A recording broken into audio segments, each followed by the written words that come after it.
দীর্ঘ 10 মাস পর প্রকাশ্যে এলেন ওবায়দুল কাদের। ফেব্রুয়ারিতেই হবে জাতীয় নির্বাচন, এমনটাই মন্তব্য করেছেন আমিনুল হক। প্রয়োজনে 300 আসনের প্রার্থী জোট গড়তেও প্রস্তুত, মন্তব্য করেছেন মামুনুল হক। আবু সাইদ হত্যা মামলার আনুষ্ঠানিক অভিযোগ ট্রাইব্যুনালে দাখিল। এতক্ষণ শুনছিলেন সংবাদ শিরোনাম, এবারে বিস্তারিত। গত বছরের 5 আগস্ট আওয়ামী লীগ সরকারের পতনের পর থেকে দলটির সাধারণ সম্পাদক ওবায়দুল কাদেরকে প্রকাশ্যে দেখা যায়নি, কিন্তু সম্প্রতি তিনি প্রকাশ্যে এসে বর্তমান সরকারের সমালোচনা করেছেন। রোববার নিষিদ্ধ ঘোষিত ছাত্রলীগের সাবেক সাধারণ সম্পাদক সিদ্দিকী নাজমুল আলম সামাজিক যোগাযোগ মাধ্যম ফেসবুকে এ সংক্রান্ত একটি ভিডিও শেয়ার করেন। ভিডিও ক্যাপশনে তিনি লেখেন, দীর্ঘ 10 মাস পর প্রকাশ্যে এলেন দলের সাধারণ সম্পাদক। এদিকে সিদ্দিকী নাজমুল আলমের শেয়ার করা ভিডিওতে দেখা যায় ওবায়দুল কাদের বলছেন, আওয়ামী লীগকে বাদ দিয়ে বাংলাদেশে গ্রহণযোগ্য ও বিশ্বাসযোগ্য নির্বাচন হতে পারে না। তারা আদৌ নির্বাচন দিবে কিনা সে ব্যাপারে আমার যথেষ্ট সন্দেহ রয়েছে। নির্বাচনের নামে তাদের যে অশুভ ঐক্য, এই ঐক্যকে নিয়ে তারা আজ সংস্কারের নামে গোটা জাতিকে বিভ্রান্ত করছে। আজকের বিচারের নামে ক্যাঙ্গারু কোর্ট বসিয়ে প্রহসন চালানো হচ্ছে। এই ধারা আমরা গুড়িয়ে দেব এবং এর বিরুদ্ধে আমাদের প্রতিরোধ চলবে। মিথ্যাচারের মাধ্যমে মানুষের নজর ঘোরানোর সুযোগ নেই। যারা এই অপচেষ্টা করছে তারা খুব একটা লাভবান হবে না বলে মন্তব্য করেছেন বিএনপির স্থায়ী কমিটির সদস্য আমির খসরু মাহমুদ চৌধুরী। আজ রোববার বিকেলে গুলশান চেয়ারপারসনের কার্যালয়ে কানাডিয়ান হাই কমিশনারের সঙ্গে বৈঠকের পর সাংবাদিকদের প্রশ্নের জবাবে তিনি এই কথা বলেন। আমির খসরু বলেন, আগামী দিনে নির্বাচনের সুবিধা নেওয়ার জন্য, নির্বাচনী বৈতরণী পার হওয়ার জন্য এ ধরনের ঘটনা সমাধান না করে রাজনীতিকরণের যে চেষ্টা চলছে তা দুঃখজনক। এ বিষয়ে প্রশাসনের আরও তৎপরতা বাড়াতে হবে। নির্বাচন নিয়ে আমির খসরু বলেন, আগামী ফেব্রুয়ারিতে নির্বাচন আয়োজনে সংশ্লিষ্ট সবাই প্রস্তুতি নিচ্ছে।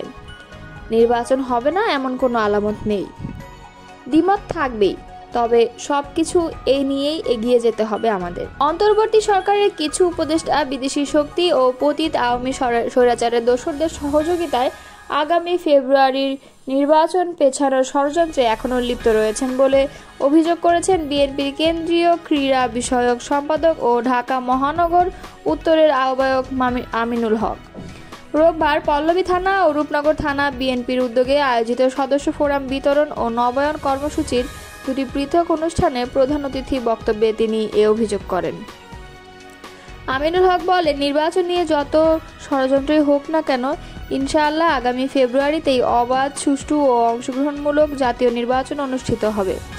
এই নির্বাচনের মাধ্যমে জনগণের সরকার প্রতিষ্ঠা পাবে এবং বাংলাদেশ গড়বে একটি মানবিক রাষ্ট্র। এই মানবিক বাংলাদেশের নেতৃত্ব দেবেন বিএনপির ভারপ্রাপ্ত চেয়ারম্যান তারেক রহমান। আওয়ামী শাসনের সমালোচনা করে তিনি বলেন, গত 17 বছর ধরে সত্য বলার কারণে জনগণকে নির্যাতনের শিকার হতে হয়েছে। এই সময়ে দেশের মানুষের উপর আওয়ামী স্বৈরাচার সরকারের কোনো আস্থাই ছিল না, বরং জনগণের অধিকার হরণ করে দেশে ফ্যাসিবাদ কায়েম করা হয়েছিল। তিনি আরও বলেন, বাংলাদেশে জাতীয়তাবাদী দল জনগণের মতো ও চাহিদার ভিত্তিতেই পরিচালিত হয় এবং হবেও। আওয়ামী দোসরদের দলে স্থান দিলে সাংগঠনিক ব্যবস্থা নেওয়া হবে, তবে নতুন সদস্য সংগ্রহে আমরা সেসব ভালো মানুষকে দলে আনতে চাই যাদের সমাজে গ্রহণযোগ্যতা রয়েছে। মাদক বিরোধী অবস্থান পুনর্ব্যক্ত করে আমিনুল হক বলেন, মাদক যুব সমাজকে ধ্বংস করছে, এটি একটি একটি করে পরিবার ধ্বংস হচ্ছে। যারা মাদক ব্যবসা ও সেবনের সঙ্গে জড়িত তারা এখনই ভালো হয়ে যান, নইলে আইনগত ব্যবস্থা নেওয়া হবে। সুস্থ জাতি গড়তে পরিবর্তন আবশ্যক। পল্লবী থানা বিএনপির ভারপ্রাপ্ত আহ্বায়ক কামাল হোসাইন খান ও রূপনগর থানা বিএনপির আহ্বায়ক জহিরুল হকের সভাপতিত্বে বক্তব্য দেন মহানগর উত্তর বিএনপির সদস্য সচিব মোস্তফা জামান। আগামী নির্বাচনে বাংলাদেশ খেলাফত মজলিস প্রয়োজনে 300 আসনে প্রার্থী দেবে বলে মন্তব্য করেছেন দলটির আমির মাওলানা মোহাম্মদ মামুনুল হক। আবার বৃহত্তর জোট গড়ার প্রস্তুতি থাকার কথাও বলছেন তিনি।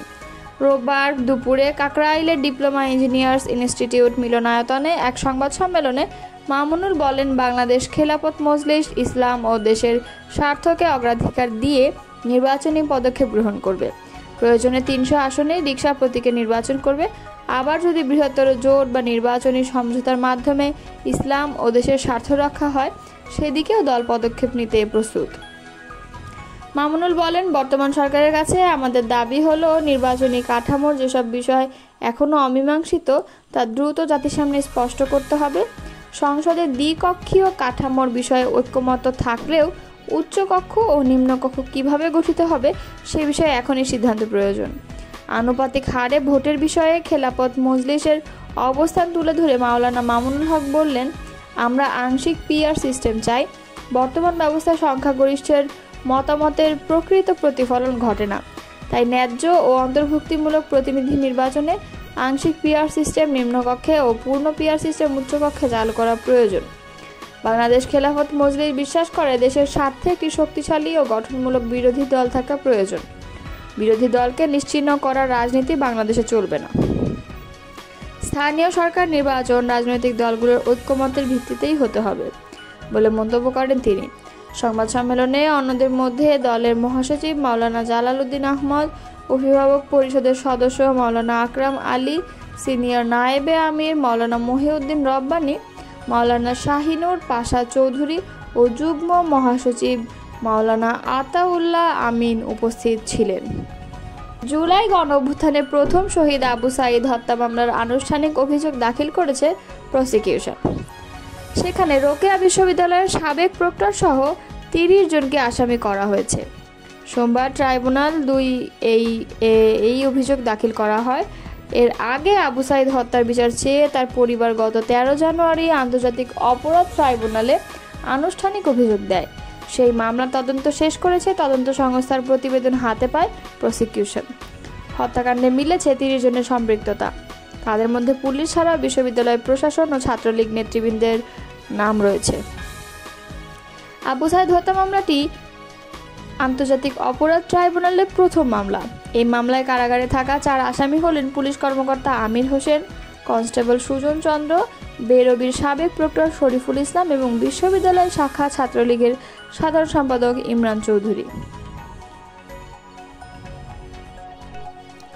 রংপুরে বেগম রোকেয়া বিশ্ববিদ্যালয়ের শিক্ষার্থী আবু সাঈদ হত্যা মামলায় আনুষ্ঠানিক অভিযোগ আমলে নিয়েছে ট্রাইব্যুনাল। একই সাথে রংপুর বেগম রোকেয়া বিশ্ববিদ্যালয়ের সাবেক ভিসি হাসিবুর রশিদ বাচ্চু, প্রক্টর শরীফুল ইসলাম সহ রংপুর 26 জনের বিরুদ্ধে গ্রেপ্তারি পরোয়ানা জারি করা হয়েছে। এর আগে সকালে জুলাই গণঅভ্যুত্থানের প্রথম শহীদ আবু সাঈদ হত্যা মামলার আনুষ্ঠানিক অভিযোগ দাখিল করে প্রসিকিউশন। প্রক্টর সহ 30 জনকে আসামি করা হয়। তাদের মধ্যে পুলিশ ছাড়াও ছাত্রলীগ নেতৃবৃন্দের নাম রয়েছে। বেরবির প্রক্টর শরীফুল ইসলাম, বিশ্ববিদ্যালয় শাখা ছাত্রলীগের সাধারণ সম্পাদক ইমরান চৌধুরী, এই 4 জন বাদে বাকি 26 জনের নামে গ্রেপ্তারি পরোয়ানা জারি করেছে ট্রাইব্যুনাল। আবু সাঈদ হত্যার বিচার চেয়ে তার পরিবার গত 13 জানুয়ারি আন্তর্জাতিক অপরাধ ট্রাইব্যুনালে আনুষ্ঠানিক অভিযোগ দেয়। সেই মামলার তদন্ত শেষ করেছে তদন্ত সংস্থা। প্রতিবেদন হাতে পায় প্রসিকিউশন। তদন্তে হত্যাকাণ্ডে 30 জনের সম্পৃক্ততা পাওয়া গিয়েছে।